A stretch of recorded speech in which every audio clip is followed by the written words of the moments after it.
Good morning and welcome to our Kelly Dry pricing webinar today, where we're going to be doing a deep dive into surveillance pricing. This is the second part of our three-part pricing webinar series. I'm going to pause for just a minute and let people continue to log into the webinar, and then we'll get started in about 30, 45 seconds. Okay, well, why don't we get started? We have a lot of content to cover today. So good morning again. Um, Thank you for joining our Surveillance Pricing the Modern Landscape webinar today. As I mentioned at the outset, this is part two of our three-part pricing webinar series. I am Paul Singer. I'm a partner and chair our state AG practice here at Kelly Dry, and I'm joined by my colleague Elisa Hutnick, who is also a partner and chairs our privacy practice here at Kelly Dry. Elisa and I have been really sort of, I was going to say like knee deep, but I think it's more like, over our heads at this point, like dealing with surveillance pricing issues, as this is a rapidly evolving landscape. And so we're really pleased to be able to talk today about sort of what the world looks like today, where we expect things to be headed, and the kinds of risk mitigation practices that you should be thinking about and putting in place. Before we get started, I do just want to run through a couple of housekeeping items. If you have questions throughout this presentation, please use the Zoom Q&A button. We will try our best to monitor questions as they're coming in. Obviously, like I said, we have a lot of content, and so, we'll do our best to get to them. If not, we obviously can be reached after the fact and are happy to discuss these issues, as we spend a lot of our days discussing these issues. So feel free to reach out. Also, if you are seeking CLE credit for today's presentation, I will be reading a code at some point during this presentation. Please make note of this 4-digit code. I will read it twice and only twice. You'll need to input that code on a verification form that we will send around a link to at the end of the presentation. So with that, I think we can get things started. Just very quickly, I'll run through the agenda for today. We're going to talk first about sort of what are we talking about when we say the word surveillance pricing. Then we're going to get into what's currently prohibited and what's allowed, as well as sort of thinking about where legislation is trending and what things might become prohibited that might arguably be allowed today. We'll talk a little bit about what's happening in the enforcement side and the potential for class action risk. Then we're going to dig into a few hypotheticals that I think will really tee up some of a conversation between me and Elisa, where we really will be getting into some of the nuanced issues that can arise as you're thinking about compliance in this space. And then finally, we're going to run through what kinds of risk mitigation measures you should be thinking about today as you're trying to get a grasp of this world and where legislation is trending. So let's start with our first topic here. What is surveillance pricing? And I think an important aspect of this is, why are we suddenly talking about this phrase surveillance pricing, right? So I think to really define it, it's actually helpful to take a step back and say, like, what is it that you're seeing legislatures and enforcers concerned about that is actually generating some of this legislation and enforcement attention? I think fundamentally what we're hearing, especially on the state AG side these days, is just an overall concern about prices, right? People are struggling to, afford just daily goods and services that they need. Housing costs continue to increase. And so as there is increased sensitivity as to what an actual price is, there's obviously going to be a tension around how those prices are being determined, how they're being disclosed to consumers. And so surveillance pricing becomes sort of a key part in my mind as to, how to address this overarching problem of, keeping prices affordable for the average consumer. In fact, at a state AG level, this very topic is what uh, Connecticut AG William Tong has made his NAG presidential initiative for the year. It is driving down prices for American families and ensuring that, the typical family, both understands the prices they're being charged and can actually meet those price points. And like I said, surveillance pricing is a piece of that, right? It's not the end all be all, but it is a component. And when we're talking about it in this context, and I'll get into a little bit of differences about what the topics are, we're really talking about personalized pricing, right? Using personal information to be able to set a price. And so, Elisa, I kind of turn to you because obviously, when we start talking about personal information, right now we're really getting into some of the privacy concerns that get intermixed with this as well. I look at this as two worlds colliding and that have just struck major momentum and surveillance pricing, given the concerns about it, using the word affordability. But if you just zoom out a bit, surveillance advertising with the new state privacy laws that were popping up, that had a whole lot of traction. The FTC in the last administration really dug into that. And then you had the wave of wiretap lawsuits where we were seeing just a range of factual allegations that in some ways cherry picked kind of the optically sensitive related data that was being used and really drove the ick factor and a trust deficit.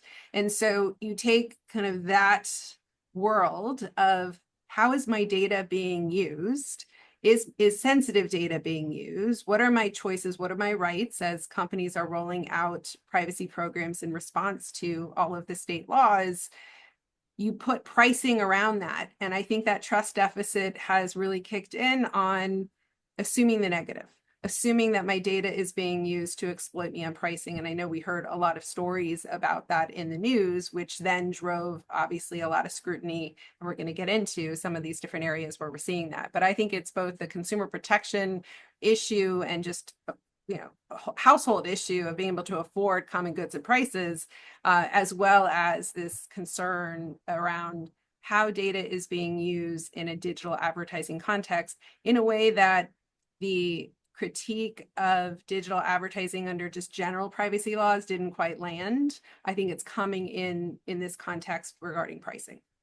Right. And I think that's exactly right. And I think you're seeing even an acknowledgement of some of this at an enforcer level. So as a good example, again, like when we define surveillance pricing, there's a lot of different ways to define it. And I think you're seeing some of that in both proposed legislation and legislation that's passing. But you're also seeing it just on the enforcer side. This is a hot topic in the AG community, for example, where, for those that don't know, the AGs like to meet a lot and have conversations about key policy issues. And surveillance pricing is on the agenda for every one of these meetings that's happening over the last several weeks and months. Just last week, the Attorney General Alliance had a meeting, its big annual meeting, and there was a panel on surveillance pricing that AG Tong moderated, and AG Tong kicked it off with defining buckets of what we're talking about with pricing issues. And so he differentiated dynamic pricing, which he described as pricing that is impacted by the market as a whole and not by individual data. So think things like surge pricing that occurs because suddenly demand shoots up and then therefore prices increase. He then sort of segued into a discussion about algorithmic pricing, which is beyond just supply and demand. What other generic data points are you plugging into a formula to generate a price? And then the third bucket being surveillance pricing, where you're adding someone's personal information into that mix as well. And so, I think all of these are kind of the a little variation on the same theme about sort of pricing and how it evolves and how it can change real time for an individual consumer. And when we start to talk about surveillance pricing and the use of personal information, I will say, and it's going to be a common theme that I think you hear from both of us throughout, is that a lot of the concerns at this point are somewhat hypothetical, right? Because, and this is actually a nice segue to take us to this slide. There's a lot of personal information that does and can be collected, especially when you think about the online world. But these laws and sort of where this is headed applies in store as well. But when you think about the various data points that could potentially be used to determine a very specific price for an individual, um, that's where I think you're starting to see some of the concern being raised. Now, to date, I don't think we have evidence that anyone is really doing a specific Elisa Hutnick price, right, based on your particular mouse movements or device type or anything, that could be used as a data point there.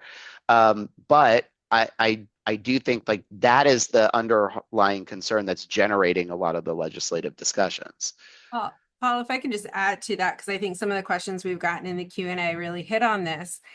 That's, I think, the main theme right down the middle. However, we see this in these varying definitions of surveillance pricing in the different bills and different stakeholder feedback and some of the lobbying, that not everybody's on the same page, and that there are some different incentives and concerns that folks are really pushing. And so when we talk about surveillance pricing, I think in the concern and the stories that you hear tend to be about that single person, right? The Elisa Hutnick specific pricing, because I'm about to do something that's going to make me want to pay more, and so I'll get the higher price. But the language that we are seeing this also speaks to and groups of consumers or use of technology, and some of those different definitions are so broad. Really, it's the fear factor about AI and the black box, and how is technology being used in a way that could, at the end of the day, impact pricing. I think we've got different sectors who want to prohibit everything or who want it really narrow, and we'll get into some of the different legislative models. But I think that we don't have necessarily yet or clarity on, is there a majority perspective, right? Are we all, what problem are we trying to solve in this legislation? And at the end of the day, that also means, where do the AGs net out on this? And I think some of this is education, right? And we're going to talk about it, but there's a if you do one thing, there could be a consequence to that, right? What's the policy move that you're trying to address, but what could be the inadvertent or direct impact of regulating or enforcing in a certain way? And so we Yeah. want to flesh that out.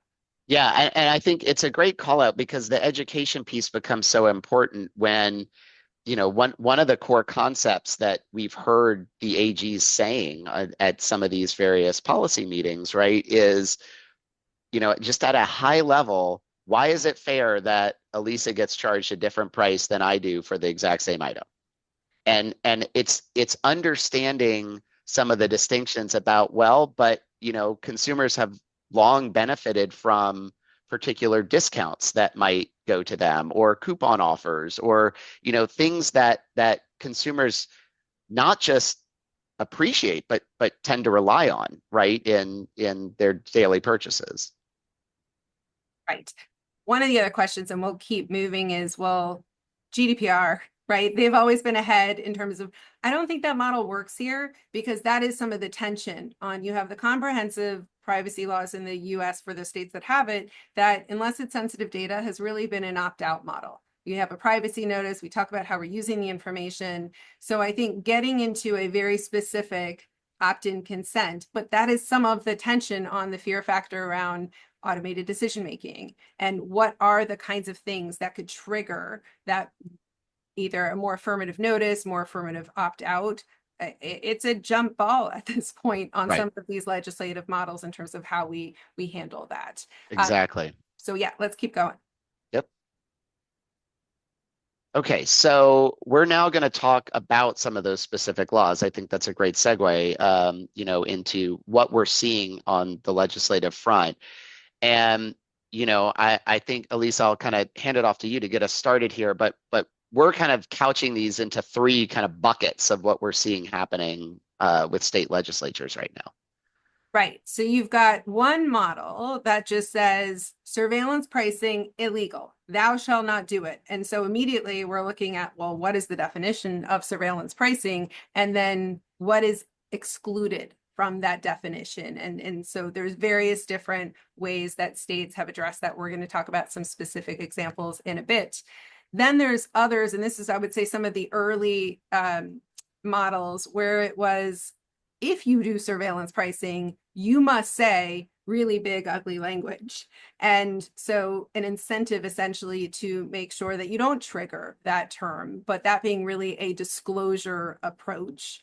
And then we get into other concepts that just get thrown into the basket, Paul. So what Right. else often just kind of comes along for the ride when we're talking about surveillance pricing? Yeah, which is a great segue to ESLs, right? Here, so we're talking about electronic shelf labels, which have really become a talking point that, in many ways, I would say got kind of thrown into the mix here because electronic shelf labels are the physical tags in a store that digitally display the price as opposed to old traditional paper tags. And, ESLs really came about as a means to ensure pricing accuracy, to make sure that the price on the shelf matches the price at the register. And so when you think about the way that large retailers need to implement a price change, they would effectuate a price change electronically into their point of sale system, and then an employee would need to physically go and remove a shelf tag and print out a new one and replace it at that point in time. And when you think about large retailers that might have north of 100,000 SKUs in the store, that becomes a daunting process, right? And one that is prone to error. In fact, state laws all recognize that there's an error rate involved in pricing accuracy. And so ESLs were part of the solution. When you make a change at the point of sale, it automatically updates on the shelf. What has now become a talking point is whether those tags could be used to essentially, determine that this individual person should be shown a different price than another person, or could be used to cause more frequent price changes, or used in a way that is anti-consumer. And so we're seeing legislation proposed on a variety of fronts that either bans the use of electronic shelf labels, puts a moratorium in place for those electronic shelf labels. There are some carve outs and exceptions that we'll talk about. We're also seeing legislation and now passed legislation that limits your timing of when you can implement a price change through the use of an ESL. So again, kind of thrown into the mix here, but and based off of some of these hypothetical concerns, but now part of the surveillance pricing discussion. Absolutely. So, Paul, you mentioned in that broad definition on what are we even talking about with surveillance pricing? Well, let's now get to the state level. I think there's some really key concepts folks need to think about. I think there's the logical side of us that, like, it can't be the case that they are trying to get rid of discounts at a time when we're really concerned about affordability. It can't be the case that that is on the table. And what I would say is don't go so quickly, because there definitely are there's a group of a viewpoint that if you are using personal information and technology, which may include AI, and it's in connection with a discount, but it's using personal information, there's still distrust. And so we're seeing some of these laws, certainly the first drafts of the legislation, not be limited to a price increase, that they are very open to, is personal information being used to inform or influence the price to a person or to a group of people? So that's certainly one thing to keep in mind. But I mentioned it earlier. That's the place I'm always looking, is like, how do you define surveillance pricing? And usually it's a really broad definition. And so the safe harbor is, well, how are discounts? If surveillance pricing is not limited to price increases, then how is the concept of discounts carved out, and how narrow is that discount? I mean, how narrow is that exception? And so we see a few different models. We'll talk about some specific examples, but often there's one set of these laws and bills that speaks to, it is not surveillance pricing when and then there's the laundry list. And depending on the state model, sometimes that laundry list can be really short. Sometimes it can be fairly lengthy. Sometimes the way in which they describe some of these exceptions varies, and that matters a whole lot. So common exceptions are like win-back offers, or an error in pricing, offering a discount, the same type of discount to certain groups, think your teachers and your veterans. And then one scope of this is loyalty and rewards program. And that exception, we see a variety of flavors on that, but it's all set up in the concept of it is not surveillance pricing if this concept applies. The other model is it is not surveillance pricing if defendant can demonstrate that. And here's the issue. I think many of us are still dealing with current trauma or post-traumatic stress about the wiretap demands that continue to keep coming and the lawsuits. Well, part of the issue with that is that those matters were going beyond motions to dismiss. They were fact-based issues. And so many companies deciding to settle because it's really expensive to litigate through a summary judgment through to trial. And what we have now with these two models here is that even if it's defined out of the law, it's not surveilling pricing if a lot of those descriptions at the end of the day are factually based.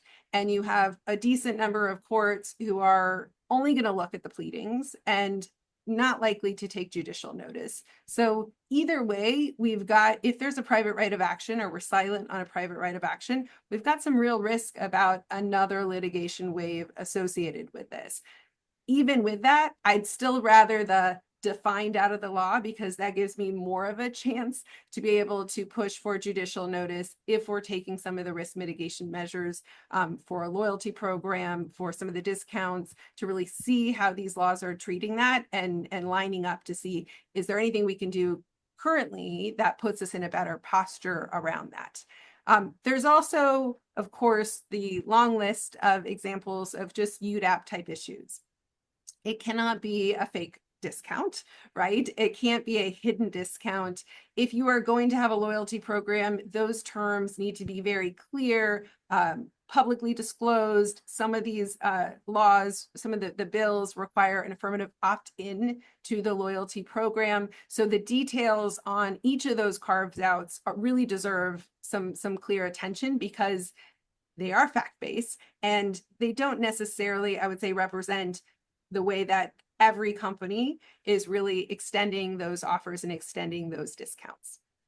Yeah, I mean, two quick things I want to add to this. Elisa, you mentioned win-backs in sort of the discussion. I know we have a specific question about saves, right? And I think, you know, in what we're seeing in legislation right now, saves are being captured in that defined out of the law category as well, right? I mean, I think you are seeing, you know, statutes that are recognizing that as a legitimate basis for providing a discount. And so, you know, I think legislatures are doing their part to try to capture this, but you're right. I mean, the more we try to build in exceptions to the broad rule is where you start to get litigated issues that I think you have to deal with.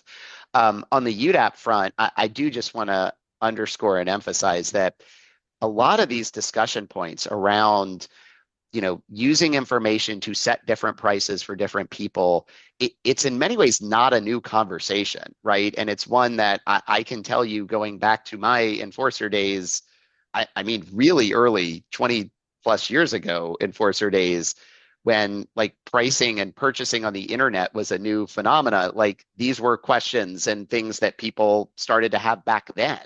And so, you know, and back then we were all looking at it from a UDEP perspective. And I think states are being very explicit and clear that even with the adoption of new technology and the ability to track consumers and gather information in a different kind of way, the old laws and old rules are still going to apply. And so they're going to be looking from a generic UDAP standpoint too. Absolutely. So why don't we move to the next slide and start talking about what are we starting to see that is now law and we need to apply. And I think of this as dipping our toe in the water as we start getting into the deeper end. So Maryland's law was signed by the governor and it will be effective in October. This one is pretty narrow and there's no private right of action, right? So it's it limited in terms of who it applies to. It's really the large food-based retailers, grocery store type, and the third-party delivery service providers that are often providing you your meals and shopping by delivery. So narrow scope in terms of who that applies to. And this one, built right into the law, is very specific about it's prohibiting increasing the prices for individual consumers. So that's the straight down the middle concern about exploiting consumers using personal information or being discriminatory, right? Exploiting based on discriminatory protected class type data. That is not allowed. There's, again, no private right of action. This is an AG enforcement type issue. And then they have the carve outs, the types that I talked about, with definitions that I would say are pretty vanilla, not really unique, not super narrow.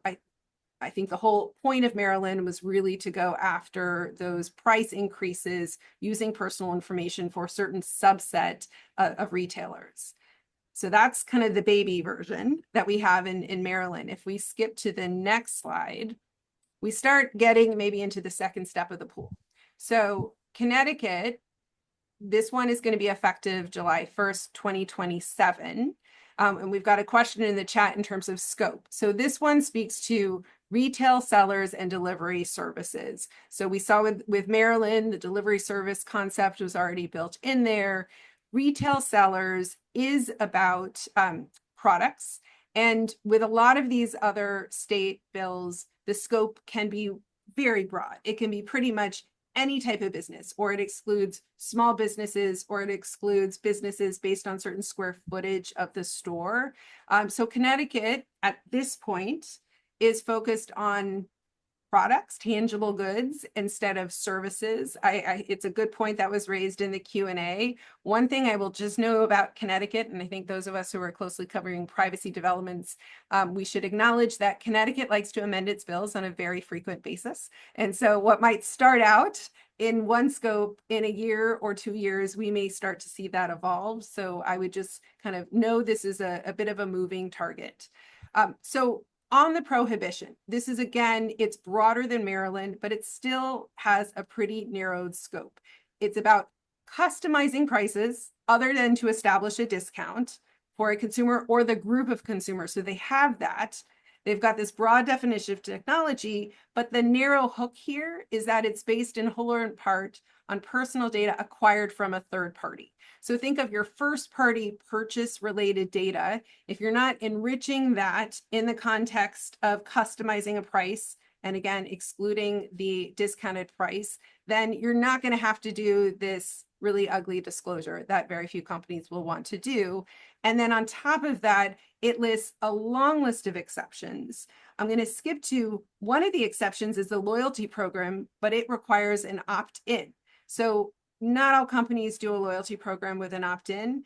That may or may not be relevant because the first exception is a very, very broad, almost any kind of discount, win backs. It lists so many things that I think it's a really good question on if this is litigated, how from a statutory interpretation perspective is the third prong and the first prong on the exceptions going to just be reconciled? Because one is super, super broad that you don't even need a loyalty program if you fit within the first one. I have a feeling that we're going to continue to see this law get amended in future years, but as a version 1.0, it's, again, more than Maryland, can be pretty narrow. I think it's a good question of who this will ultimately apply to. If you're in the realm of offering discounts, probably not too many companies. So then, if we go to the next slide, now we're in the deep water if this gets signed by the governor. And so one thing I just want to say before people start getting a migraine on this one is in New York, we saw this with a pretty, I would say, unique version of a health privacy law that many were very concerned about, and it never actually got signed. We were waiting to see if it got signed by the governor for quite some time. It had not been delivered to the governor yet, so that clock didn't start ticking. As of this morning, we've not seen this one get delivered to the governor. There are some really good questions on what her perspective is. I I've talked to a variety of different stakeholders, and I don't have a clear answer on whether there's momentum for signing or momentum for vetoing. This one, the reason why it's a big deal is that the exceptions are very, very narrow. While it has in this prohibition this language that looks pretty helpful in that price changes resulting from surveillance pricing, prohibition, except that nothing shall be interpreted to affect prices or discounts, that is not comforting because it's the clause that follows, except to prohibit surveillance pricing. And that definition is incredibly broad and swallows really most things up. And the exceptions are incredibly narrow. They're the most narrow exceptions in terms of the way that they're drafted that we've seen by comparison. It's very hard to see, kind of just based on our experience in the compliance counseling that we're doing with a ton of companies on what typical rewards programs and the way that they're structured or the way that discounts are offered, even including in relevant local markets, there's just such specific restrictions that don't reflect common practices. And so I think because of the potential exposure here, it's really going to, if this were to become law, this would replace the current law that is a disclosure only model. And that law was pretty broad, but it's a disclosure only model. If this were to go into law, I think many companies would really need to take a very hard look on how do they do this? How do their discounts and rewards programs look different in New York, or do we offer them in New York at all? And so one of the questions was, what are the consequences to these, the policy consequences to these laws? And if there's a chilling effect in companies are very, just because of the risk and the complications, unable to offer these discounts, I think we're going to see some economic impact for sure as a result of those choices. So this is one to watch very closely. So California usually gets all the attention. California's bill, it's been introduced, in both legislative sessions and gets very close to the end. As of now, the hearing was canceled by the author, by Ward. So I think we're hearing this one is not likely to become law, but if it did, the concerns that I'm seeing is the private right of action. That is what we see in most of these bills introduced. And it's one thing when it's the Attorney General's office that is charged with enforcing, that is one audience to educate.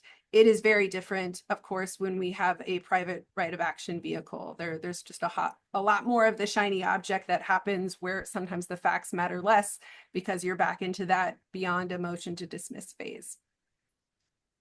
One of the questions, I'll just address it now. If the advertisement is a credit card offer based on certain individual criteria, such as a credit score, I think just conceptually, these are state bills that we're thinking about. And so when you have something that is based purely and regulated purely by a federal law like FCRA, we're going to see those either it's exempted or preempted type arguments. Sometimes these bills are drafted to account for that. Sometimes they're not. And so what I forecast is we're going to see a decent amount of litigation really making those points clear. So this takes us to Colorado. Colorado has had an interesting ride this year. They actually did pass what I think, Elisa, you'd probably agree was the broadest of these surveillance pricing laws. It was not limited to particular industries. In fact, it covered all prices and wages across all industries. And, here we were really focused on price or wage setting algorithms. So anytime that a price or wage setting algorithm was used to determine a price or wage, and if that technology was using surveillance data, which again, broad definition, and that's a substantial factor, which substantial was defined as more than de minimis, then it's prohibited, right? And that was where I think just the breadth of what was being prohibited was pretty extraordinary. It didn't matter if we were talking about price increases or decreases. And while there were similar exceptions, I think it just kind of underscored the points Elisa's been making that very narrowly applied exceptions for loyalty programs, et cetera, don't necessarily address sort of the breadth of the large coverage of the bill. And when you have a private right of action, which this bill did, it inevitably was going to lead to lengthy litigation and challenges and questions about what the scope of this was. So on June 2nd, I think he really did highlight um, this problem, right? That this concern that the breadth of the bill, the narrow exceptions, results in a scenario where consumers might not get the discounts that they were accustomed to getting, and that was the primary concern and what kind of drove the the veto ultimately, because I think there was some concern that focusing too much on underlying technology and use of algorithms as opposed to the specific bad acts or practices that the bill was intended to address, gave rise to this concern that we could inadvertently sweep in things that benefit consumers ultimately. And then, like we said, we do still have this whole category of legislation out there that we haven't really talked about specifically yet, that deals with electronic shelf labels. And again, like I said before, here we really are talking about this hypothetical concern that the electronic shelf tags themselves could be embedded with things like cameras or other technology to track people in stores and use that information to both identify an individual and then combine it with their personal information to offer them a specific personalized price. Again, there's no evidence that that's happening today, but it's more of a concern of how this technology could be used in the future. Industry has been very clear that this isn't what's happening. In fact, many retailers are using technology that does not include any sort of camera or have the ability to do the kinds of things that are being concerned or raising these concerns. And again, these really were designed to be focused on more of an improving pricing accuracy, more so than addressing a means to adjust prices more real time for individuals. But nonetheless, we're seeing a series of proposed legislative solutions that include bans and moratoriums. The one that has passed right now and has now been signed into law is in Vermont. Vermont took a very focused approach on when you can use electronic shelf labels to increase prices, and put a prohibition on increasing a price via an electronic shelf label while a store is open to the public. Now, there's no private right of action. I don't think we're going to have a whole slew of cases that emerge from this, but I think it's a great point that raises some of the underlying questions of why engagement with the enforcer and talking to the AG is going to be important, because there's a lot of questions I can just think of off the top of my head that come up when you have a prohibition like that. What if you're a retailer that operates 24 hours a day? What does that mean? Right? Like, how are you supposed to implement a price increase, if there are those kinds of restrictions? What is it that we're specifically trying to address by making these limitations? Because a lot of retailers have always chosen to do price changes overnight or on off hours because, again, of the problems that can arise when a customer is in store real time making a purchase, and by the time they get to the register the price is different, right? I mean, I think retailers have always been sensitive to that, but now that we're seeing specific legislation, I think a number of questions are going to arise about what this legislation means to timing, methodologies, how they can do those price changes. One thing I will just mention, and this is maybe broadly applicable. So Vermont's law, that happened really fast. The governor signed it last week and it's effective in July.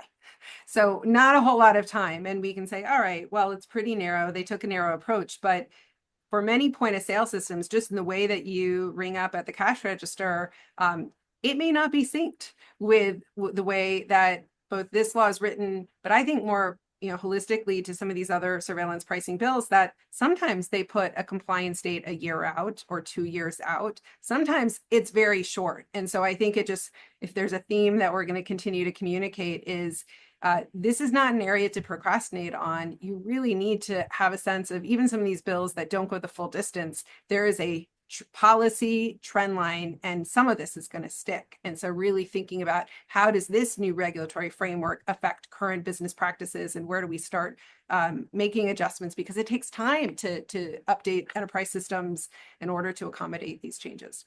Yeah, and look, I know, Elisa focused on Connecticut and sort of the rapid changes that they've done to their privacy law since it's been in effect. I do think that as we see pieces of these various legislative proposals come into effect, that's when you're going to start to see follow on from other states. You're going to start to see, perhaps a state that focused on ESLs start to look more broadly for a surveillance pricing law. And I mean, we've seen it in so many different sectors over the decades, right? That I think this is just the latest one where we are going to end up with somewhat of a patchwork. I know that's the word I'm not supposed to say, but like there will be, right? Like, I mean, I think we're already starting to see some of that framed up.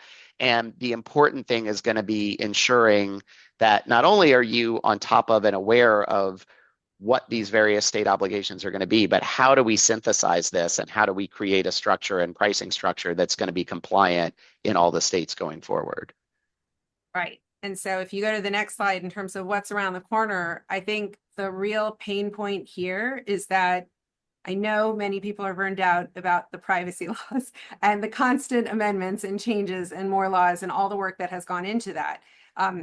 These laws do not necessarily address the privacy laws, but in some ways certainly override enormous components of the private with something that is stricter, potentially in terms of at least the data practices and advertising practices, which is a really important thing to consider. And so as you are thinking of your privacy program, and as you're educating the business, and as you're looking at new product initiatives and revenue streams, I think you have to layer this one on and look at the different models that we've talked about. And I think count on that at some point, there may be one of these that does get passed that has a private right of action. And so what would that mean? Certainly the exclusions, there's a lot of different flavors. And so maybe looking at, what are some of the narrow ones? I would still put Connecticut in a narrow bucket. And then what are some of these broader legislation examples? The New York obviously is a broad one. California, even though it didn't go the distance, I think that's a good representative example. We're seeing others, Illinois, Montana, pick your state, and there's typically one or two draft bills that are pending that either have some activity currently or had some activity and died. But I would imagine next legislative session, we're gonna see that again. Yep. So let's turn then to enforcement and litigation risk here. And Elisa, I'll let you talk about what's happening at the federal level. Sure. So in the last administration, the FTC had really focused on this issue. We had 6B, which is really kind of gathering information within the industry.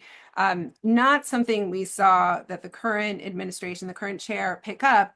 But in the same breath, what I will just say is, as recent as this week, we have heard statements from the chair that he wants to break records in the number of cases that they are bringing, and that there are going to be so many privacy cases brought. And so I don't put this out of realm that we are not going to see certain examples of FTC investigations in the space. I think they are taking a lighter touch when it comes to AI usage because they don't want to inhibit that. We've got an executive order around that. But I really do think the scrutiny over pricing, where there could be a potential for higher prices, or the way that certain data, potentially sensitive data, these are things to really think about. We've seen congressional letters go out to a whole lot of companies, one from Pallone and one from Gottheimer. Those were a whole lot of questions. And even for those, the many on this call who were not the lucky recipient of one of those letters, the letters are public. And I'd encourage reading the kinds of questions about practices that those letters are asking, because there's no pride of authorship. And one could expect that the plaintiffs' firms and the state AG community are also looking at those types of questions. And I think they are a good example of how would we answer these questions? Where is their concern? Even if it's not a today legal violation, where are their concerns that are driving discussion, and how do your factual practices line up to that? Yeah, and look, on the state AG side, I'll just echo that definitely they are asking these questions. As I mentioned at the outset, they are discussing these issues at every available time that they can. In the last 2 months, we've had a consumer protection conference. There's the NAG had their annual meeting, AGA had their annual meeting. All three of those included detailed discussions of surveillance pricing and what should or should not be permitted going forward. And so they are engaged at both staff and policy making levels on these issues. We've seen New York has put out consumer alerts. AG James was one of the most vocal advocates for the one fair price bill. I mean, she has been out there pushing it forward. In California, they've announced a sweep investigating various players in retail, grocery, and hotel area. And then, as I said, Connecticut not only is at the forefront of making clear that existing laws apply and passing laws. But AG Tong has made this his presidential initiative, and next week he is holding an entire conference on pricing and related issues, including very detailed discussions of surveillance pricing. And so more to come for sure, but this is front and center in the AG community as well.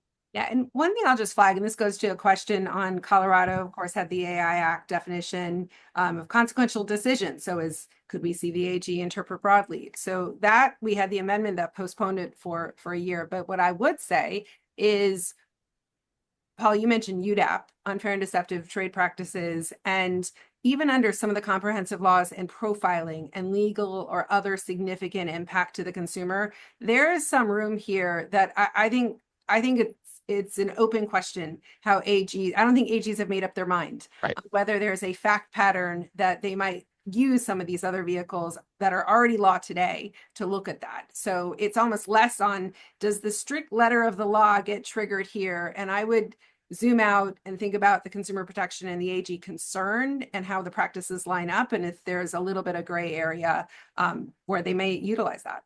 That is such an important point, and part of why education to the AG community is so important, and also understanding each individual AG's priorities, right? Because, Elisa and I have had this discussion very recently that, when we talked about those different buckets of legislation, and we talked about at the very beginning why we're teeing up this issue, right? There are states that are so focused on prioritizing consumer privacy and privacy enforcement that may have a very different viewpoint than a sister state that is looking at more of a transparency and disclosure approach across the board, right? So understanding the state's policy objectives is crucial.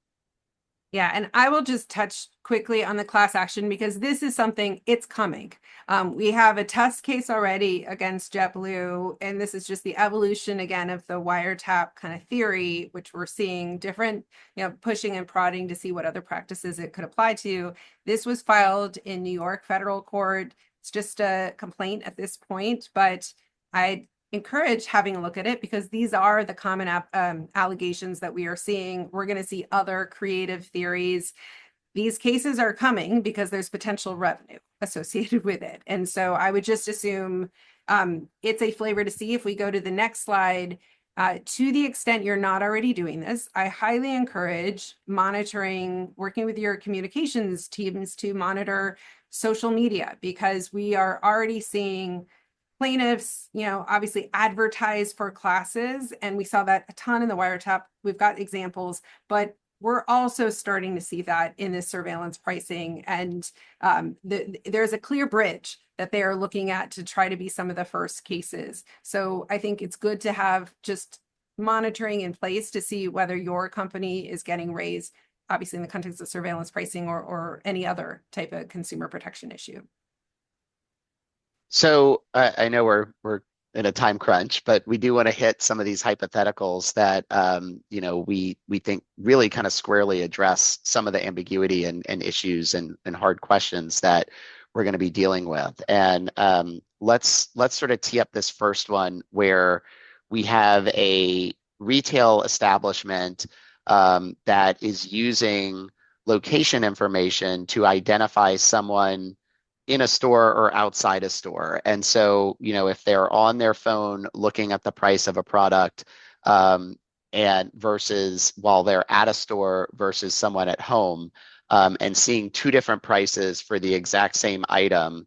And really if we're talking about an underlying rationale, whether or not this is based on an indication that the consumer that's in the store has a higher likelihood or to make the purchase versus the person at home. Whether or not these laws are capturing this kind of scenario, and there is like this threshold question that Elise and I just have been discussing of, are we still in a world where it's okay to charge a different price for a physical in-store location than on the internet from the same retailer? And, I think you are seeing questions and scrutiny around that. But I do think that when there are bona fide reasons why costs are different that are associated in store, and costs are different for a retailer offering a store in a major metropolitan area versus in some rural area in the state. Like, those are legitimate reasons why, prices may fluctuate and may be different for consumers. But I do think this is a challenging area to talk about as we start to think about how this legislation is approaching things. Right. And it goes to having to justify like where you have price differences in physical locations, online, on different types of devices. We are now getting to the point where you have to answer those questions. The Pallone letter really dug in deep on that. But I think as we see class actions, to the extent that you're in discovery, right, pricing practices can be super sensitive and confidential. And I just would underscore that there is a spotlight coming. And so better that we know ahead of time and figure out, what you can say affirmatively, publicly, getting comfortable with your reasoning, and then what is trade secret information and something that is, you have to have a strategic approach on how you're going to approach that.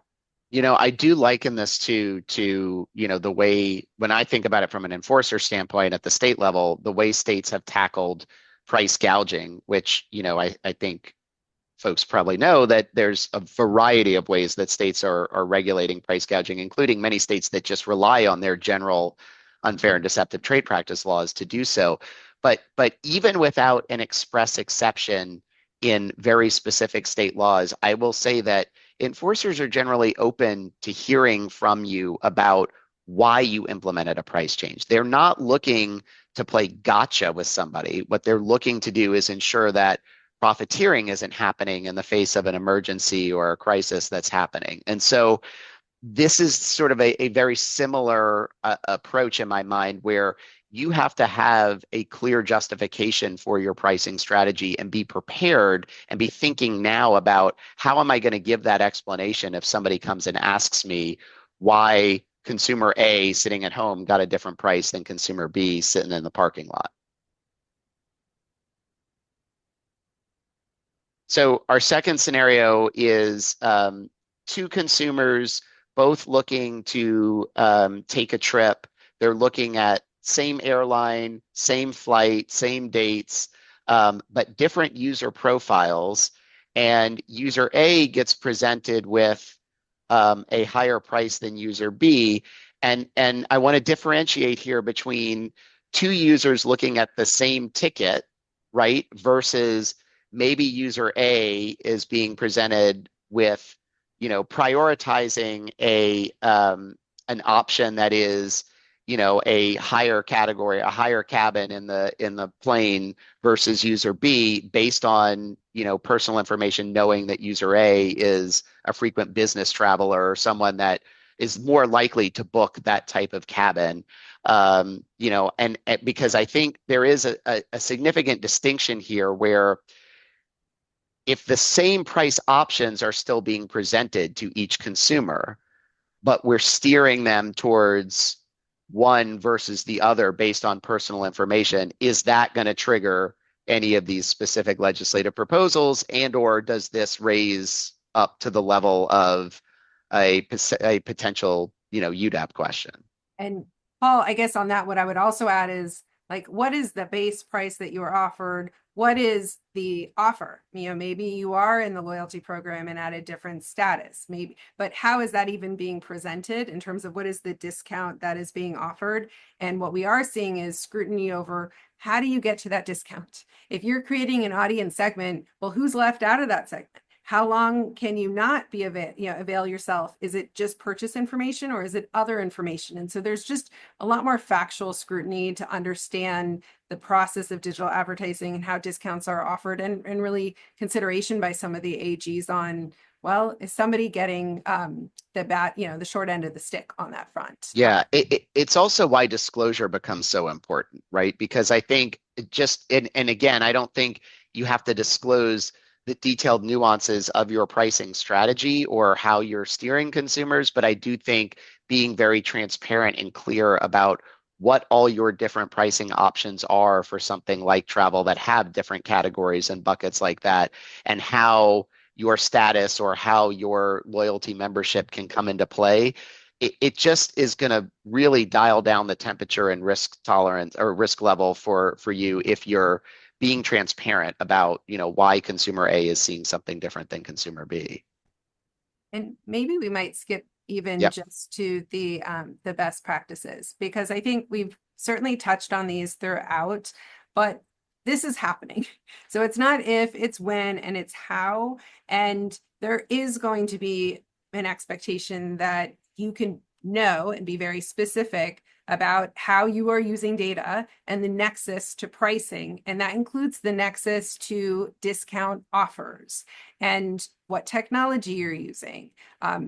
You'll see in a lot of privacy policies, there's been a big push to have some description over, maybe it's not automated decision making in the way that some of the state laws are the trigger, but it is more transparency around personalization and how data is being used. And at some point, potentially choice around that. So I think really important, both how you are in scope or close to being in scope, what kind of data you're using, how you're using, do you have written policies and procedures on that?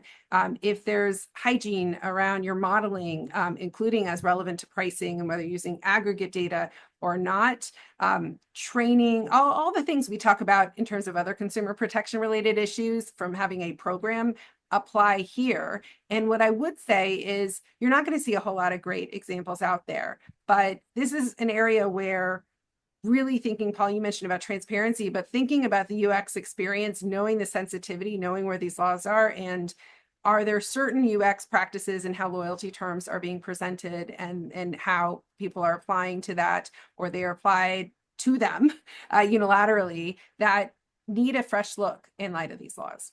Yeah, and look, and I would say, one of the key ones too, as we think about like what's around the corner here and what's coming next, is ensuring that at a business level, you're involving legal and compliance in pricing strategy because of so many of these questions and areas that need to be monitored and understood. Because ultimately, you need to be prepared to tell your story and to tell your pricing story.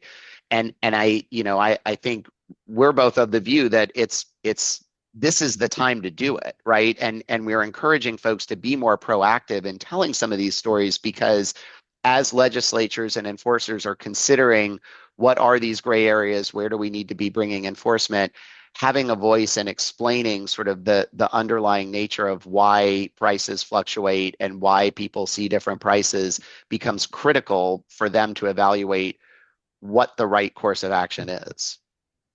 Yeah, and maybe I would just end on, like, there's obviously a lot of lobbying and government affairs very active in this space, which is excellent. More than ever, privacy, product counsel, and government affairs I think need to be stakeholders together on this, because the facts, like there's a lot of lobbying language that we're seeing that in very practical terms, how would this apply if you had to defend yourself? And I'm not seeing as many of those conversations and those real world implications. You just need the input from both sides as a team effort. Yeah, and some of this is it's happening so fast that, this needs to happen now because these laws, I mean, the Vermont example we gave is such a good one that it's going to be in effect, immediately. Like that's the kind of thing that why this engagement is so important. All right, we went 1 minute over, but thank Yes, you so much for joining, and look forward to the next in the series. absolutely. Thank you, everybody.